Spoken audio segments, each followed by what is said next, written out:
Swanson dengan kakak KPP Kak Mario Yoga. Baik, terus sebelum itu perkenalkan nama saya Dina Novika Asmanindia dengan NIM 232303101103. Saya sebagai moderator. Untuk selanjutnya, teman saya Abdul Nabil Misal Mustafa sebagai operator. Yang pertama, Santi Lidianingsi sebagai pemateri 1.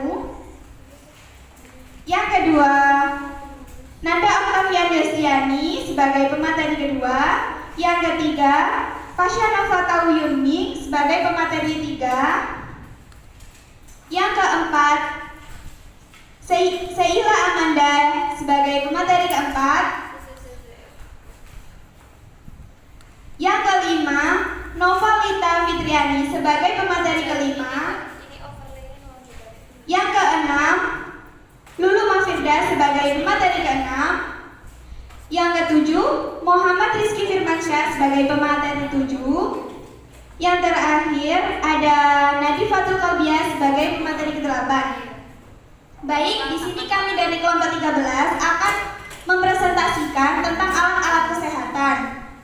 Untuk yang pertama, bisa next Kak? Next. Baik, yang pertama ada stetoskop yang akan dijelaskan oleh pemateri pertama. Untuk pemateri pertama, saya persilakan. Baik, terima kasih. Di sini saya akan menjelaskan alat stetoskop. Seperti yang sudah ada di layar proyektor, itu adalah alat yang dinampakkan dengan stetoskop. Pada stetoskop sendiri ada beberapa bagian, diantaranya yang pertama ada earpiece. Di situ di bagian earpiece itu ada karet kecil untuk dimasukkan ke dalam telinga untuk mendengar. Lalu yang tengah itu ada tubing, itu tabung tipis yang seperti selang. Itu adalah yang berfungsi untuk menyalurkan suara dari bel atau diafragma ke earpiece. Lalu yang terakhir itu ada bel dan diafragma. Perbedaan dari bel dan diafragma itu, kalau diafragma itu mendengarkan bunyi frekuensi yang tinggi, sedangkan yang bel mendengarkan suara frekuensi yang rendah.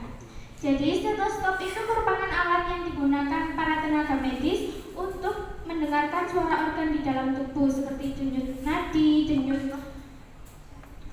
jantung, dan organ pencernaan yang ada di dalam tubuh. Selain itu juga paru-paru. Dan tidak hanya itu, stetoskop ini juga dapat mendengar suara aliran darah, bahkan bunyi detak jantung janin yang masih berada di dalam kandungan. Stetoskop ini berfungsi untuk mendengarkan suara dari dalam tubuh, salah satunya untuk mendengarkan suara detak jantung dan mendeteksi kelainannya. Seperti yang sudah saya jelaskan tadi. Terima kasih, selanjutnya saya kembalikan ke moderator.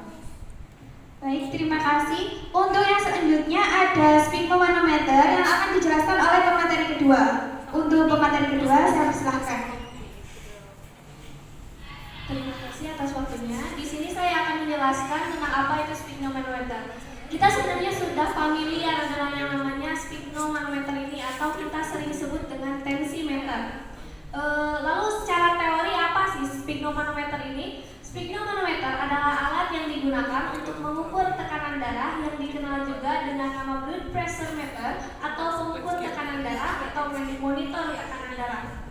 Kata sphygmomanometer berasal dari kata Yunani sphygmos yang berarti detak jantung atau denyut nadi, dan manometer berarti alat yang digunakan untuk mengukur tekanan darah atau ketegangan. Materi sphygmomanometer sekian. Saya kembalikan kepada moderator. Baik, terima kasih. Untuk yang selanjutnya ada squid. Squid ini akan dijelaskan oleh pemateri ketiga. Untuk pemateri ketiga, saya persilahkan.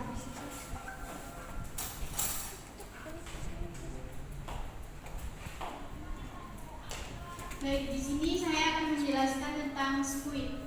Squid atau alat suntik adalah pompa piston sederhana untuk menyuntikkan atau menghisap cairan atau gas. Alat suntik terdiri dari tabung dengan piston di dalamnya yang keluar dari ujung belakang. Fungsi jarum adalah sebagai pembuka jalan agar silikon atau plastik avokat dapat masuk ke dalam pembuluh vena, yang kemudian jarum akan ditarik keluar apabila posisi jarum sudah benar-benar pada posisi yang tepat. Sekian yang dapat saya sampaikan, saya kembalikan ke moderator. Baik, terima kasih untuk pemateri ketiga.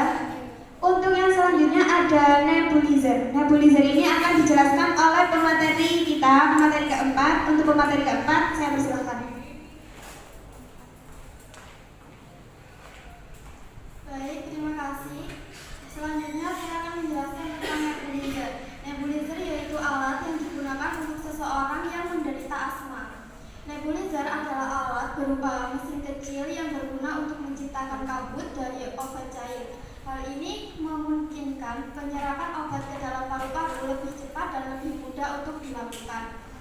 Nebulizer terdiri dari mesin kompresor, wadah untuk menampung cairan obat, selang penghubung kompresor, dan wadah cairan obat, lalu corong atau masker untuk menghirup udara yang dihasilkan oleh kompresor. Selanjutnya saya kembalikan ke moderator. Baik, terima kasih. Untuk selanjutnya ada tourniquet yang akan dijelaskan oleh pemateri ke-5. Untuk pemateri ke-5 saya persilahkan.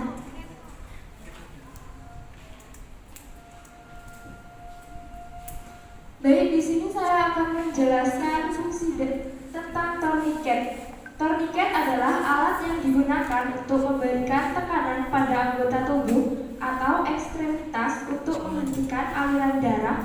Ini dapat digunakan dalam keadaan darurat, dalam operasi, atau dalam rehabilitasi pasca operasi.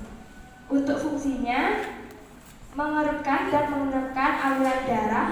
Saat digunakan, tourniquet berfungsi untuk mengontrol aliran darah pada vena atau arteri dengan cara menekan dan melepas dalam rentang waktu tertentu. Terima kasih, saya kembalikan pada moderator. Terima kasih untuk pemateri ke-5. Untuk selanjutnya ada Nirbeken atau bengkok yang akan dijelaskan oleh pemateri ke-6. Untuk pemateri ke-6 saya persilahkan. Baik, di sini saya akan menjelaskan Nirbeken atau bengkok. Nirbeken atau bengkok adalah wadah sementara yang digunakan untuk meletakkan instrumen seperti gunting, klem, atau pinset, atau juga dapat digunakan untuk meletakkan disposable seperti kasa, kapas, dan plester yang telah terkontaminasi darah, kotoran, atau cairan tubuh lainnya saat melakukan tindakan medis. Nirbeken atau bengkok biasanya berbentuk cekung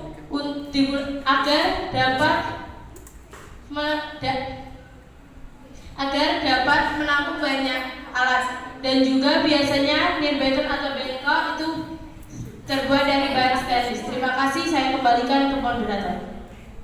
Baik, terima kasih untuk pemateri ke-6. Untuk selanjutnya ada bak instrumen yang akan dijelaskan oleh pemateri ke-7.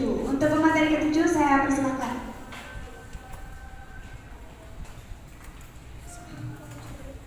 Nah, di sini saya akan menjelaskan tentang bak instrumen. Bak instrumen merupakan alat kesehatan yang berupa bak atau berbentuk seperti balok dengan ukuran yang bermacam-macam, yaitu berfungsi dari bak instrumen ini sebagai tempat untuk menyimpan instrumen-instrumen atau alat-alat agar tetap dalam kondisi yang steril atau bebas dari kuman dan bakteri. Next, handscoon. Nah, handscoon itu berupa dengan sarung tangan atau sarung tangan medis ya. Adalah sarung tangan yang biasa dipakai oleh tenaga medis agar terhindar dari droplet pasien. Tujuan penggunaan handscoon ini adalah untuk mencegah terjadinya infeksi silang serta mencegah terjadinya penularan kuman. Fungsinya untuk melindungi bagian tubuh yang dioperasi serta alat steril dari kontaminasi petugas dan sebaliknya melindungi petugas dari kotak darah dan cairan tubuh lainnya. Terima kasih, saya kembalikan kepada moderator. Baik, terima kasih untuk pemateri ke-7. Next, Kak. Untuk selanjutnya ada termometer yang akan dijelaskan oleh pemateri ke-8. Untuk pemateri ke-8, saya persilahkan.